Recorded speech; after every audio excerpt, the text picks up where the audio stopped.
You're listening to another episode of the Just Go Bike podcast. That's AKA Murph. And that's AP. And this is the podcast where we talk about cycling just for the fun of it. With tales from all over the nation, come for the bikes, stay for the fun, and leave with a smile. Hi, Murph. How was South Dakota? Hey, South Dakota was amazing. I highly recommend to everybody to ride their bikes on the Mickelson Trail. Yeah. Wow.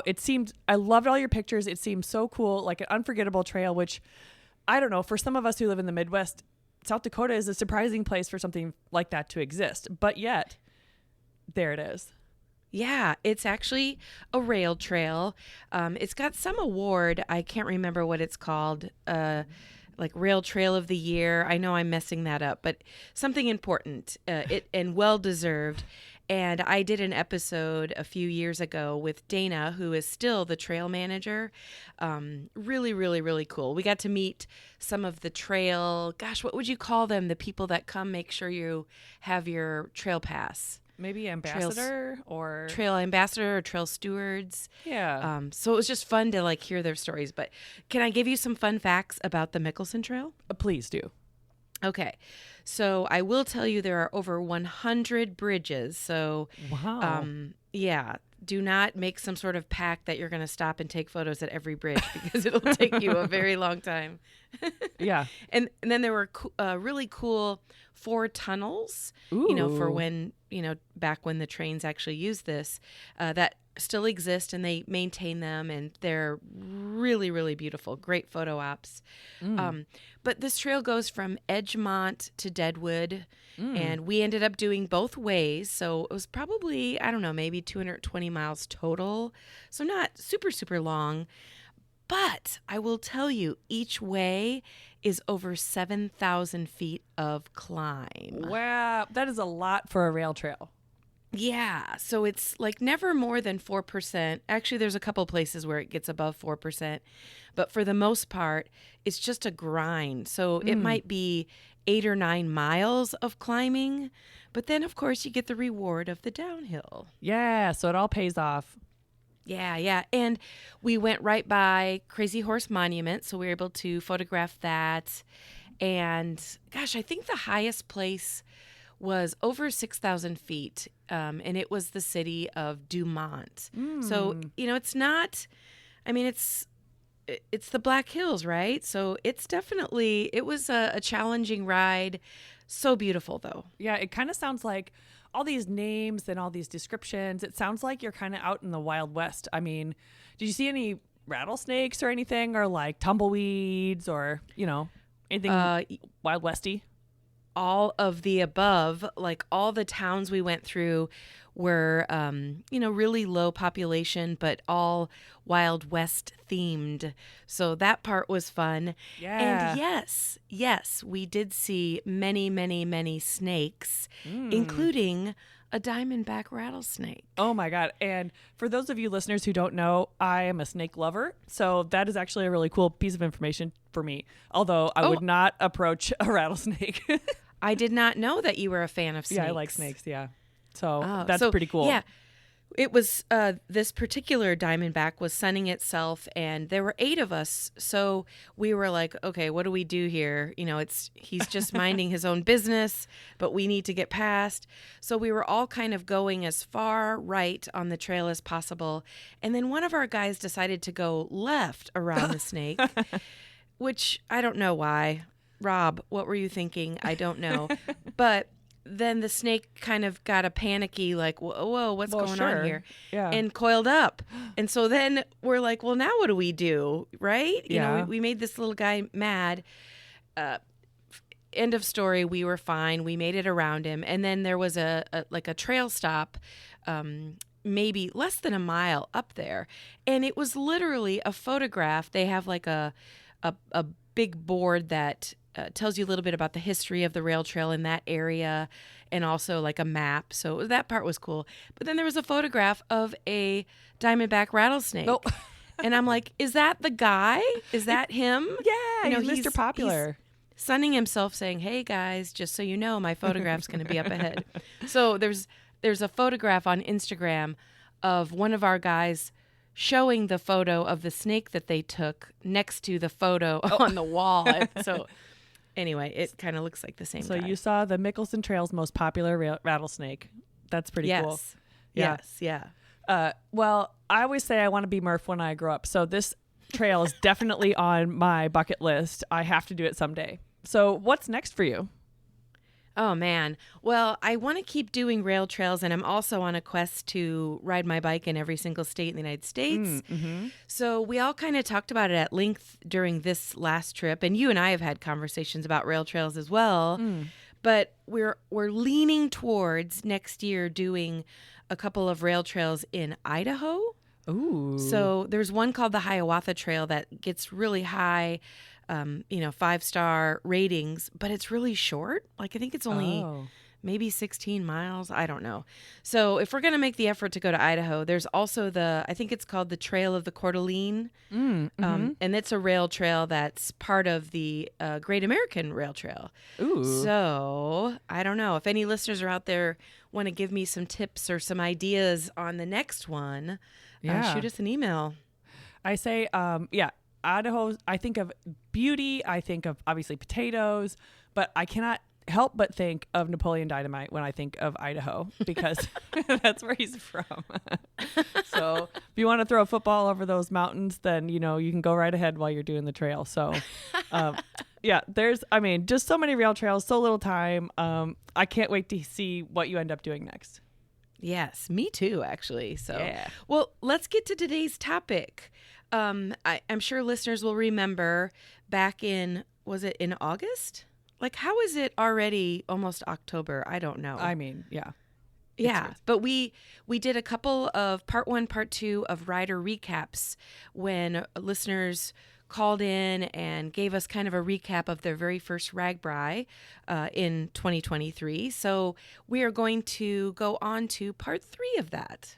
Ooh, I mean, it seems like it was so long ago, but also like it sort of just happened. So I know. I'm almost forgetting how hot it was, but almost. Not quite. Yeah. Okay, so who's on the episode today? So we have 3 people that called back in August, Paul, Eric, and Franzi, and they took the time to chat with me back then about their first RAGBRAI. All really, really good interviews. That's awesome. Well, thank you to all the writers who reached out and took the time to do these recaps with us. I love all the interviews so far, but I can't wait to hear what these 3 people have to tell us. It's always just a little bit different. Everyone has their experience of RAGBRAI just a little bit through a different lens. So I can't wait to hear from them. Awesome. All right, well, let's get to it.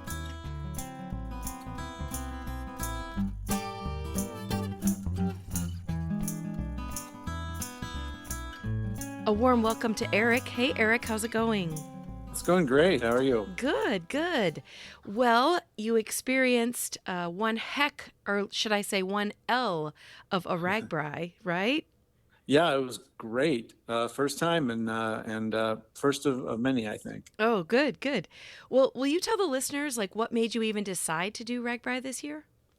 Sure. But my college roommates had done it the past couple of years, and I had met up with them last year, just one of the stops, just to chat. And they kind of convinced me that it's something I needed to do. And I was pretty hesitant. I wasn't in the best of shape. I didn't have a good bicycle, and I made a lot of excuses. And they kept saying, you need to do this. You need to do this. And finally, I just kind of gave into peer pressure, I guess, and ended up jumping in with both feet. And, this year was pretty extreme as far as one of the longest RAGBRAIs, over 500 miles. And then added on top of that, we had that crazy heat. We had some wind. Of course, we had some elevation. So tell us about your experience. It was intense. But I trained pretty religiously. I got myself in good shape. I felt like I had a pretty good handle on things, but definitely the hills. I don't think I was as prepared for the hills as I needed to be. There were some pretty serious climbs, and The heat wasn't too bad until Friday. Friday was the first day I really felt like, well, I may not make it through today. Mm. This may be an instance where I need to call for backup. But yeah, it was the heat was definitely a big factor. Fortunately, my team was we were kind of on the under the thought that let's get out as early as we can and try and beat the heat. So we were generally on the road between 5:30 and 6 every day, Mm. which helped. We were able to get a good start, and get a good chunk of the ride done before the heat really kicked in. And probably made for some really nice looking sunrises.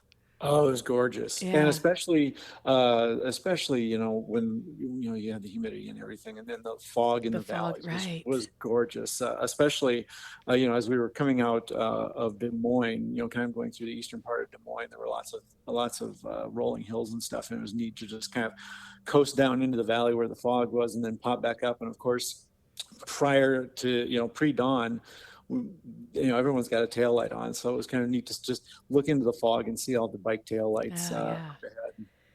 But yeah, it was really, really beautiful, and just very tranquil. It was just kind of neat to get out that early, and not a lot of chaos, not a lot of hubbub, just a really really relaxing start to the day. And those kinds, what you just described with all the taillights and the beautiful sunrise and the fog, it's hard to capture that on a camera or on your cell phone. So it just Hmm. like becomes just a memory, where you can think about it when you're like trying to relax at some point at your office or whatever you're doing. So it's just Sure. a really cool moment to capture in your brain. Yes, yes. And you know what? I did have a GoPro on my bike, so I did capture some of it. But Oh, good. I looked at the footage, and it doesn't quite do it justice from what I Right. remember. Right. Well, you mentioned you were part of a team. Do you want to talk about that Hmm. at all?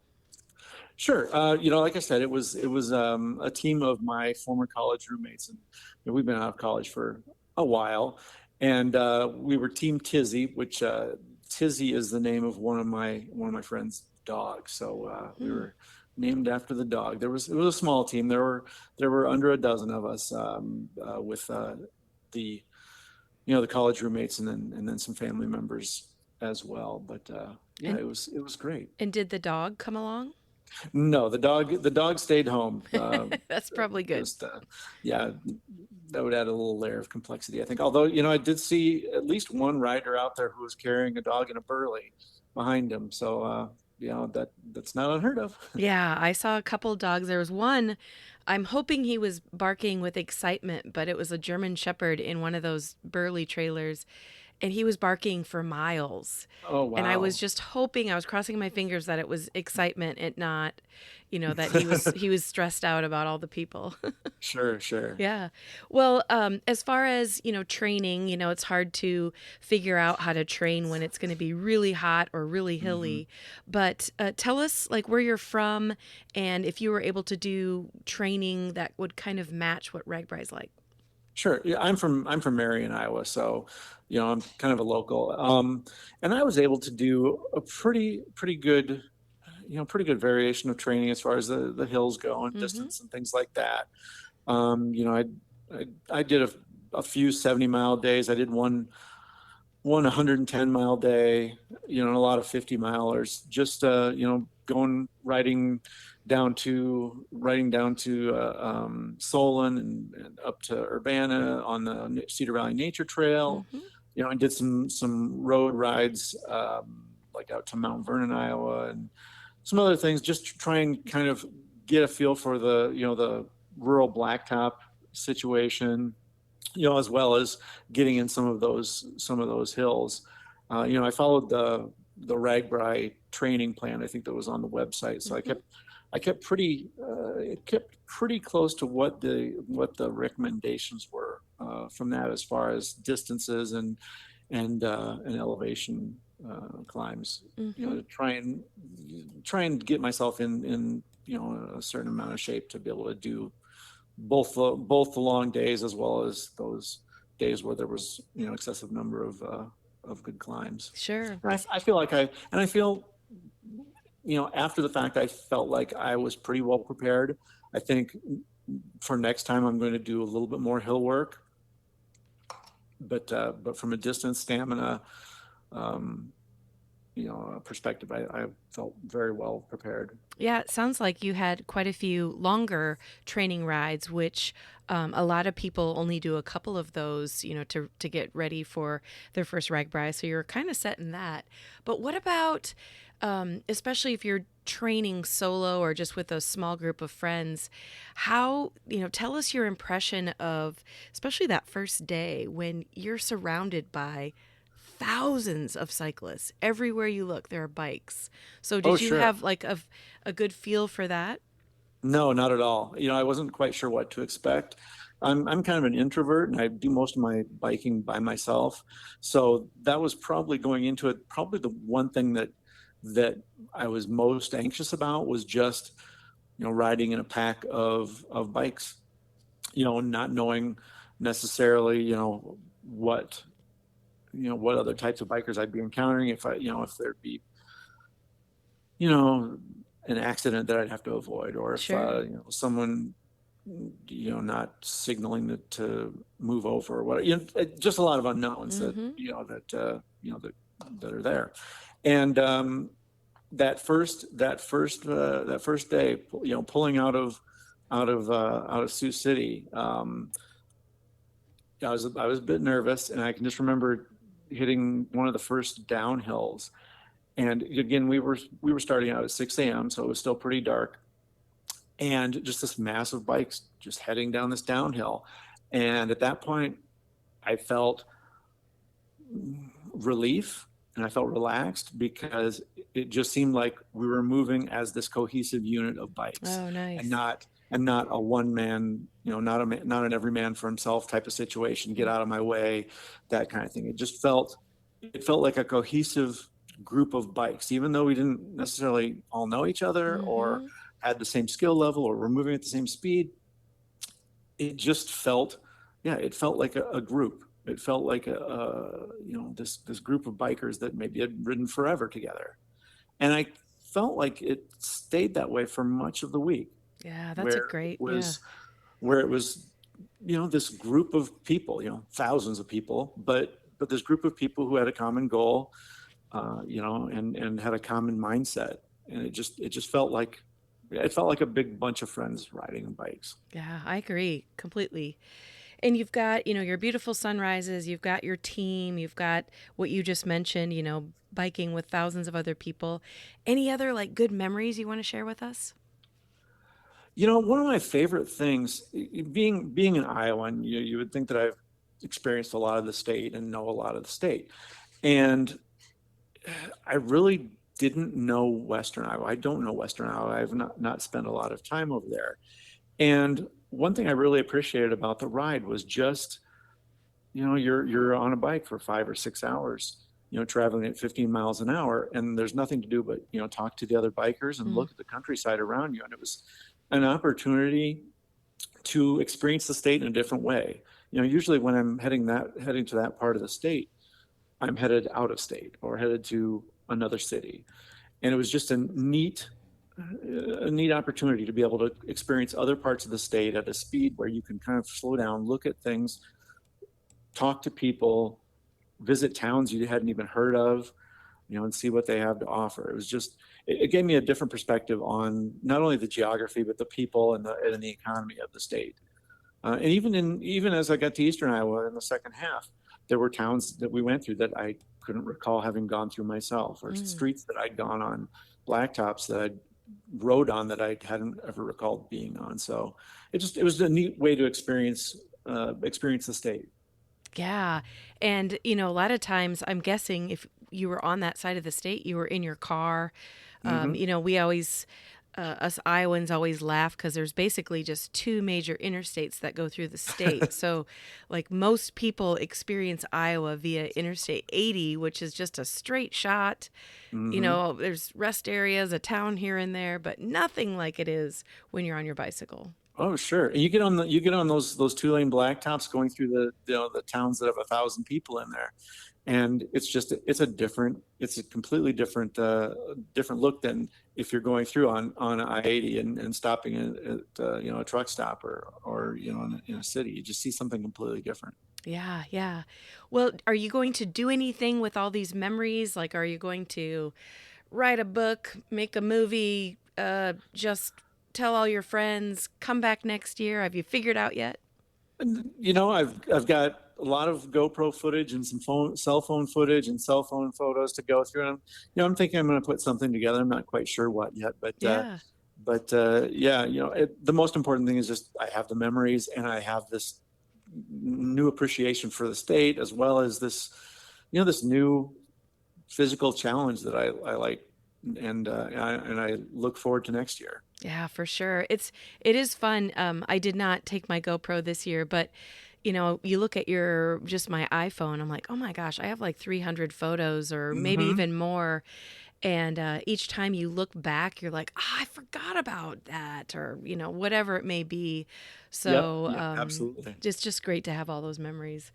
Well, and definitely. and you'll have this podcast to listen to in years to come, and you'll be like, I'm doing RAGBRAI again, but let's listen back to my first year. Right. Well, and now that I've said it on the podcast, I'm locked in. Yes, exactly. No Yes, backing out now. that's right. Hopefully, your team is listening and they will be on board with you. Oh, I think they will. Yeah. Well, Eric, thank you so much for coming on the podcast and sharing your story. And My pleasure. look forward to maybe running into you next year, or since I'm right here in Cedar Rapids on the bike trails. You bet. All right. Thanks. Yep. Bye-bye.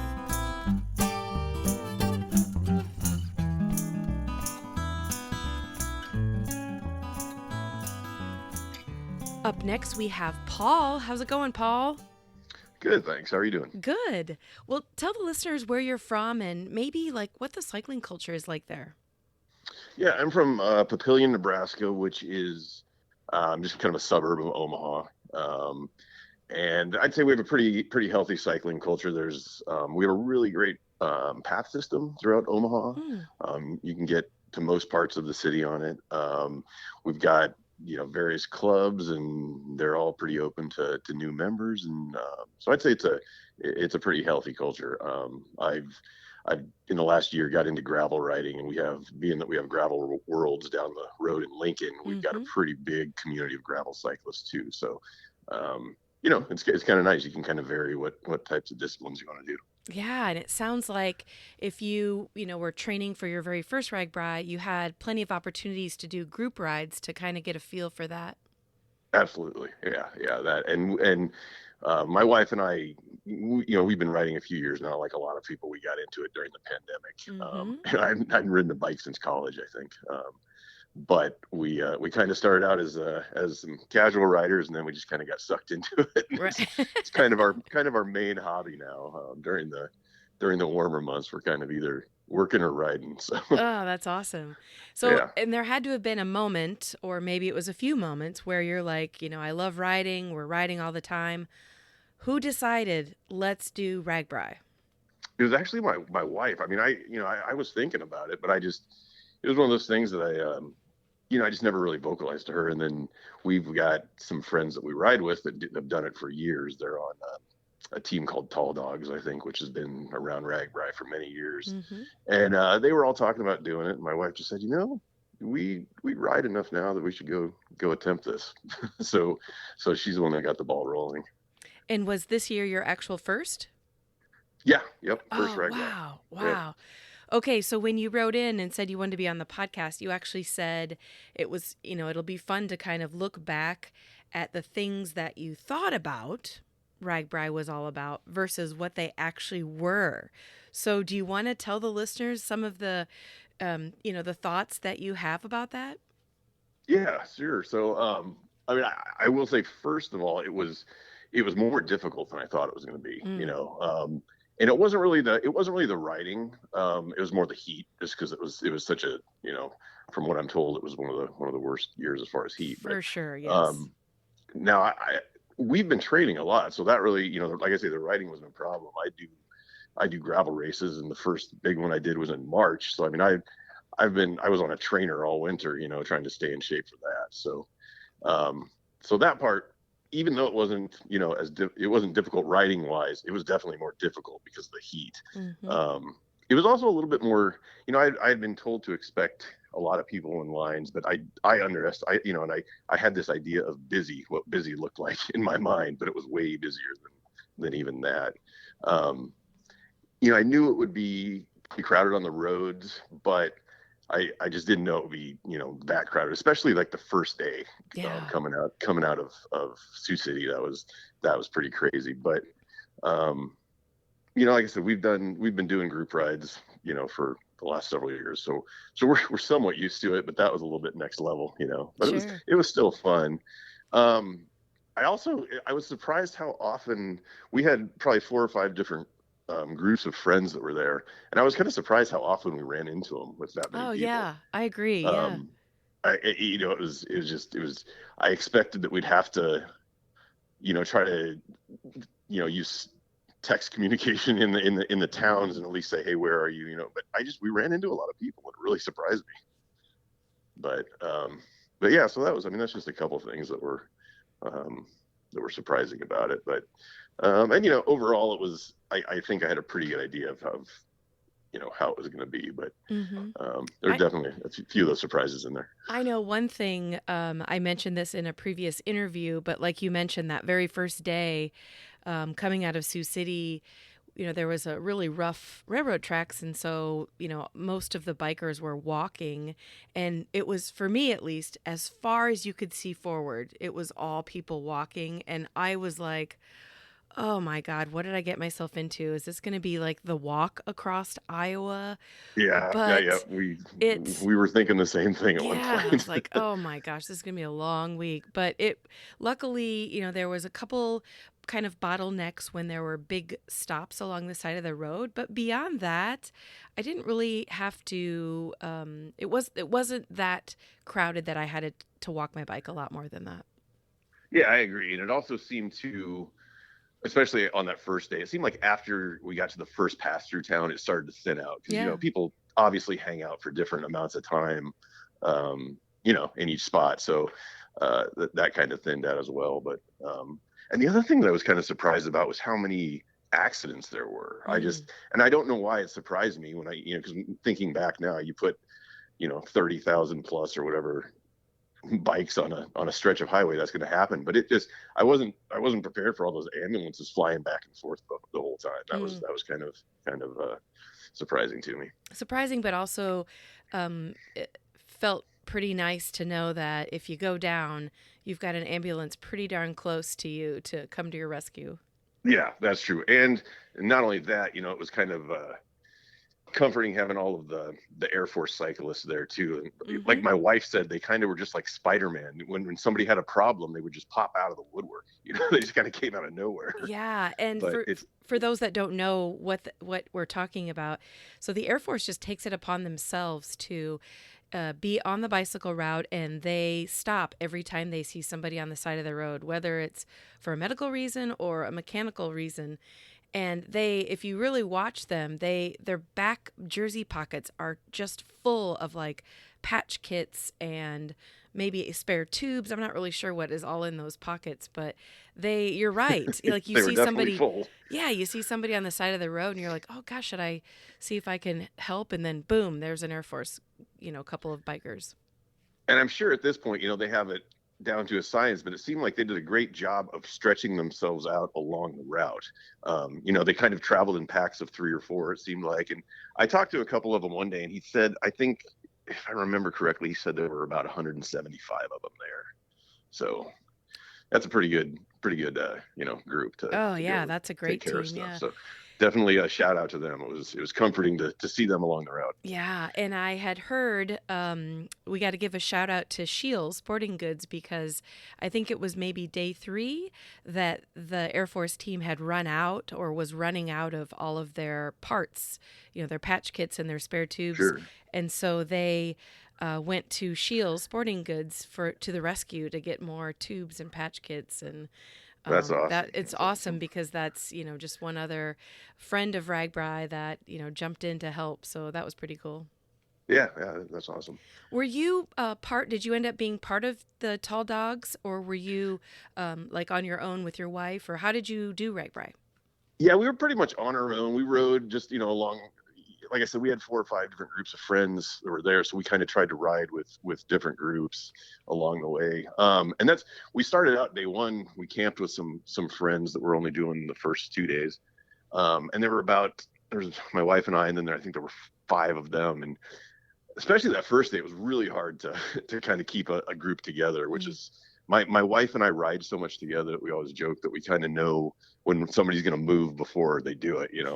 I can tell when she's going to, switching lanes and stuff like that. And it's just that aspect of it when we were just riding by ourselves was nice because it was, we were able to stay together pretty Sure. well.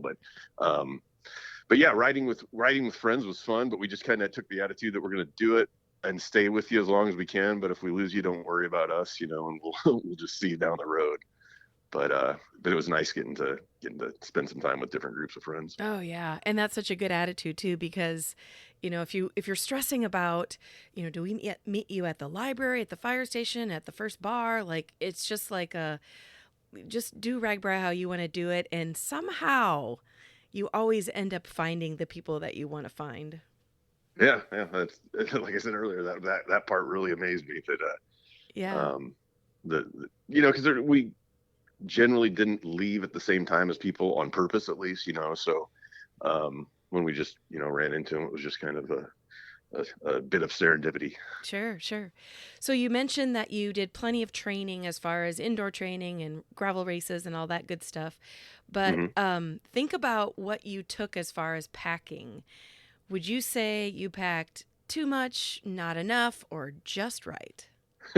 Well, I'm laughing just because my wife was giving me some grief about this. Kit wise, I packed perfectly. I mean, I did. We'd done a lot of research, and watched a lot of videos and stuff and we did the whole, put each day's kit in its own, Ziploc type Yep. baggie, and Yep. so that part was really easy. But what I did find I overpacked on was my tech. I brought about, I think, 7 or 8 external batteries with me, and I probably needed half of those. Oh, sure. I would say my Ziploc with my external batteries was probably as heavy as all my kits combined. Hey, but I was still under the 50 pounds, even with my tent attached to my bag. So, but yeah, I mean that's a long answer to your question, but I will definitely probably revise how many external batteries I need to take next year. But Sure, sure. but kit wise, and I don't. My wife was the one who found the suggestion or the video showing to just kind of break it down by day, but that ended up working out great. Good. Well, hopefully it was my So video, the how to pack for RAGBRAI. it probably was. Yeah, yeah. I still, even though I get to be in hotels now, I still pack that way because it just makes it so easy. I'm not a morning person, so you just like grab the bag that says Monday and boom, you're done. Yeah, I mean, we talked about it. We go to some different music festivals throughout the year that we camp for multiple days, and that's the way we're going to do everything now. It's just Yeah, it very makes good makes it idea. so convenient, especially if you're in a duffel bag with only one compartment. You don't have the separate stuff. It just makes it really easy to organize a duffel. Sure, sure. Yeah, Okay, one last question. Tell sure. me about the food. Did you like the Oh, food? Did you not like I the food? did. It was great. I think the first day we hit some community center that had, was doing waffles. And we tried to mix it up between, the food trucks and then the local Mm-hmm. fare because we wanted to make sure and support the towns as much Yeah, as that's awesome. possible. As far as food trucks or the vendors that are set up, I really like the breakfast burritos that I think they were called Farm Kids. Mm-hmm. Um, and they had a breakfast burrito that was real good. And I know a lot of cyclists are like this. Like once they get working hard and it gets hot, you can't eat. So I'm one of those people. I can eat breakfast on a RAGBRAI and then I don't even eat again until dinner. Oh, I'll have like sure. smoothies and stuff during the day. But once it gets hot, I just don't feel like eating solid food. So those burritos were definitely a good thing to fuel me in the morning and get rolling. And how about, did you have any pie throughout the week? I had one piece, I think, which was another thing that I was wrong about. figured I would consume multiple pieces a day. Yeah. But I think I just had one on one of those days when it wasn't very cloudy, or when it was cloudy and it wasn't very hot. So I actually still kind of felt like eating once we got to, the afternoon. So Yeah, that's it something. was definitely everywhere. Right. Yeah, there was definitely pie everywhere. But I agree. I hope next year is not quite as hot because it definitely took away my appetite as well. And I missed out.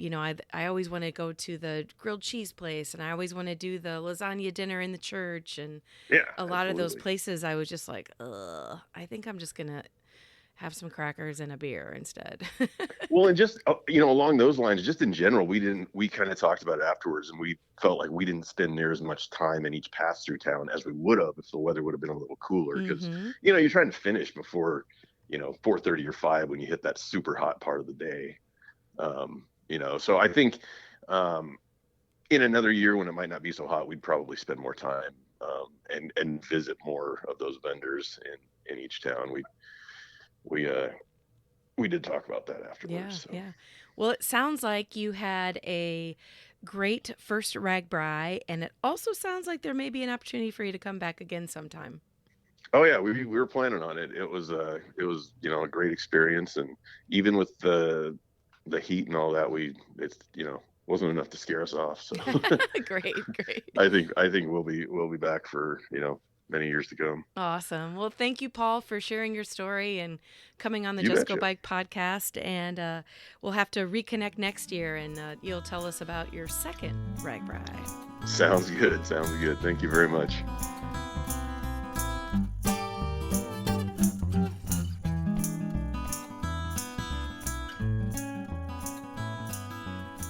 A warm welcome to RAGBRAI first time rider, Franzi. Hey, how are you? Hi, doing well. How are you doing? Good, good. Well, I sense a tiny bit of an accent, so I'm guessing you are not a native to Iowa. Correct. Yes, I was born in Germany and currently live in Washington, D.C. Oh, wow. Okay. I could try to do some of my very rusty German, but I don't think Like you many other people on the ride. I don't think I want to try. So I'll just say, welcome to the podcast. Thank you. Yes, yes. Excited to be here. So you completed your very first RAGBRAI here in 2023. Yes. Do you want to tell us about the experience? Sure. So maybe I should start by saying that I would not consider myself a cyclist whatsoever, or at least pre-RAGBRAI, I did not. Okay. But I am a supportive wife. And when we figured out that my husband and I were going to do this, I said, okay, I'm going to brush up on my cycling skills and, train for this and actually do this. So I'm more of a runner, but it was definitely great to get the training in and explore Iowa by bike. Definitely something I would have never thought Yeah. I was going to do. And what made you or your husband decide that this was the year to do it? It sounded crazy enough. And also, I mean, obviously with it being an anniversary year and everything, it had a certain appeal, but honestly, neither one of us really knew what we were getting ourselves into prior to this, other than just really thinking this was going to be a fun bike ride across Iowa. Yeah, yeah. And how did you do it? Were you part of a team or did you join a charter? So we went with a charter because one of my main things going into this was that at the end of a long day riding, which I didn't know how I was going to deal with that to begin with, I didn't want to schlep my luggage and pitch a tent and figure out where to get the food and all of those things. So I wanted a little bit of luxury. Nice. That's why we went with a charter. Okay. And did you feel a little bit of luxury each day? Yes. Yes. I sure did. I mean, there definitely is a benefit of rolling into camp and just having cold drinks ready, and all you have to do is just plop down and relax for half an hour until you figure out where the showers are and all of those things. So that was definitely money well spent in my case, for sure. Well, and having to or not having to put the tent up when you've already, I mean, all we have to do each day is get on our bikes and ride, but it's so much more than that when you're, just the anxiety of the day and the heat and just the miles. It sounds like a great luxury to just walk up to camp and have a cold drink waiting for you, and then all you have to worry Definitely. about is a shower and food. Absolutely. And also what I really underestimated was, yes, you saw the daily distances, but I did not realize that at the end of this route, that's not where your tent is. So you're going to do additional riding each day to get to your tent, and then the next morning to get from your tent to where the route starts. So that's how I ended up clocking almost 550 miles for the week. So definitely more than I ever anticipated riding. It was still great, but that was on day one. That was definitely something that I noticed. That like, oh, okay, this is going to be an interesting week, with more than just the miles that you bargained for. Yeah, yeah. And do you want to tell the listeners a little bit about your training? If you say that you're a kind of a runner, getting on a bike is completely different than just strapping on those shoes and going for a run. It definitely is very different. So we ended up getting a Swift trainer so we could actually use the colder winter months and just train here. So I did about 400 miles or so total, Oh, both on the trainer and outside. You will not find me in DC traffic. I only ride on trails here because I don't want to deal with cars. sure. So really the longest outdoor training ride I did prior to RAGBRAI was 80 miles. And the longest before that was 40. Mm, So we did our rides here and there, but I really did the majority of the miles actually on a trainer, hmm. knowing that I was getting my cardio with the running. Yeah. Well, give us some highlights of like memories from your first RAGBRAI as far as, I know you mentioned in your notes, about nutrition, but just give us some highlights of your week. Definitely. I have to say, taking a shower in a car wash in Tama, Toledo was probably the one thing I've shared the most with people, um, because a lot of them think that all the brushes were still in there. I'm like, no, it's just the water from the car wash. So that was definitely the highlight. We had the choice between the school and the car wash. I'm like, no, car wash it is. The splash pad in Ankeny, I know not a lot of people stopped there, but if you did, I think those people will all know that that was just an amazing way to cool down, Hmm. and lovely.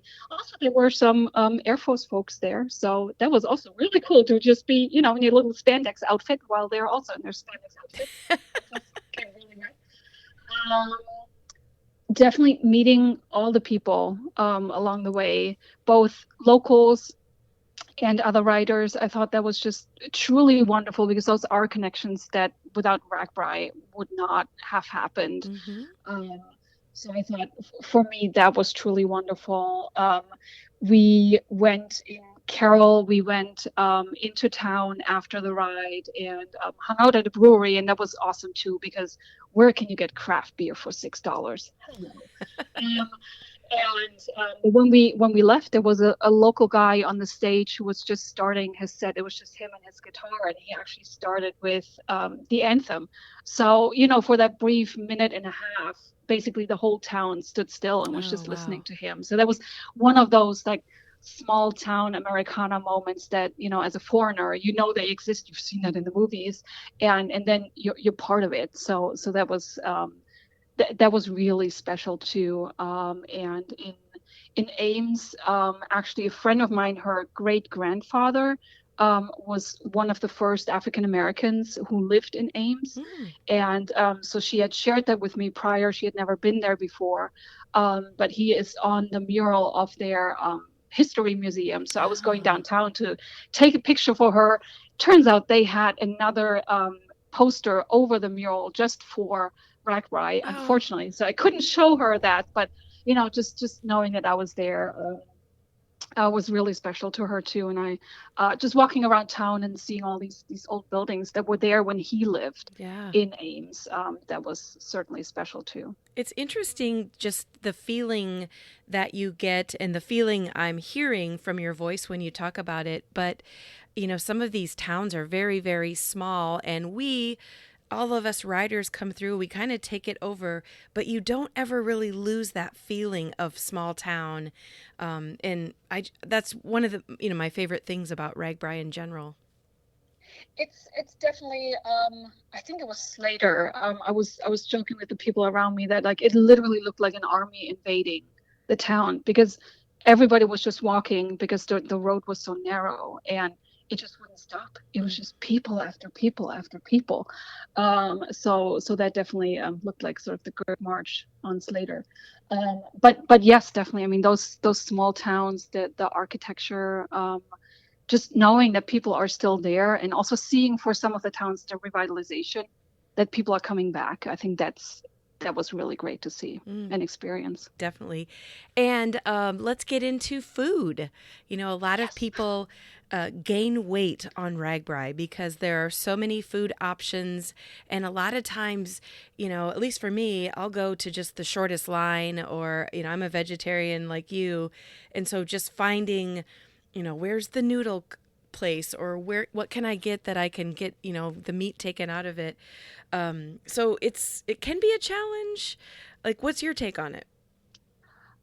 It was definitely more challenging than I anticipated. And I especially noticed it toward the end of the week. I think initially I had enough reserves and everything, but the warmer days, the longer riding days definitely took a toll on me. Mm-hmm. Where I could tell, yes, I was getting the carbs. There was plenty of beans, plenty of rice available, but just wanting something with eggs in it that didn't already have ham or meat added to it, any of the pre-made stuff that was a little tricky to find, especially also with all these lines everywhere. Sometimes it was a lot of asking, it was a lot of time spent just walking around trying to figure out what they have that I can eat that isn't necessarily sweet, but more on the protein and carby side of things. But ultimately, I survived. It was just a week. Yes. But Tema Toledo, that was a rough one. And we ended up at Subway that evening, and they sold out of tuna right before I ordered. So the one option I had to just get a little bit of protein in me sold out. But other than that, it was okay. It was more difficult, like I said, and that would probably be for future red rice. The one thing I would change, I would definitely bring more protein from home Mm-hmm. to really make sure I get what I need. And I can tell you from experience, my first RAGBRAI was in the late 90s, and at that point, a lot of the small towns, it just wasn't, nobody realized that every meal had to have a meat in it. And I think my first RAGBRAI, I somehow survived on buns. I would eat bread Oh, and I would, I'll take a pork sandwich, but you can keep the pork off of it. And, of course, they would look at me like, what?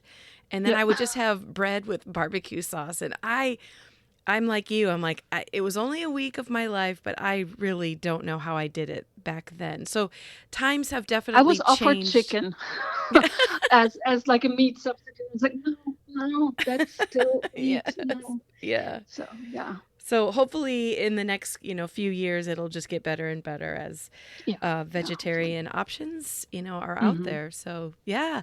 So do you think you Yeah. would do RAGBRAI again? I would look at the route, and now that I know what an 80-mile, 86-mile day looks like, Yeah. and the elevation added to it, that would definitely be something where I would look at that closely. But I also would want to make sure that I get to go to towns that I haven't seen. Ah, yeah. So I would definitely look for kind of like that variety too, because I don't know what, the true south of Iowa looks like compared to what we saw, or the northern part. So definitely curious there. So I love the experience. I love living outside for a week, and all of that. But for me, it's always also in the variety of where you're going, who you're meeting, and what you get to see. Sure. And speaking on behalf of your spouse, what do you think he thought of the week? We're still married, so that's an achievement right there. That That's was one of great. my worries going into this, knowing that, he's a stronger rider and like, how are we going to make that work? And it did take us 3 days to figure out how to just ride together without sort of holding the other one back, for me holding him back and for him to just go with the wind and me never finding him again. So that was definitely something that we had to figure out, but he loved it too. I mean, this was his thing. So maybe we found something we can now do as a couple. There you go. Maybe you could invest in a tandem bike, so then you could actually be in the same space. That's wherever your relationship goes. It just goes a lot faster with a tandem. Yes. So Exactly. yeah. Well, Franzi, thank you so much for taking the time to tell all the listeners about your RAGBRAI experience, and I'm glad that it was successful and that you now have all these memories. Yeah, me too.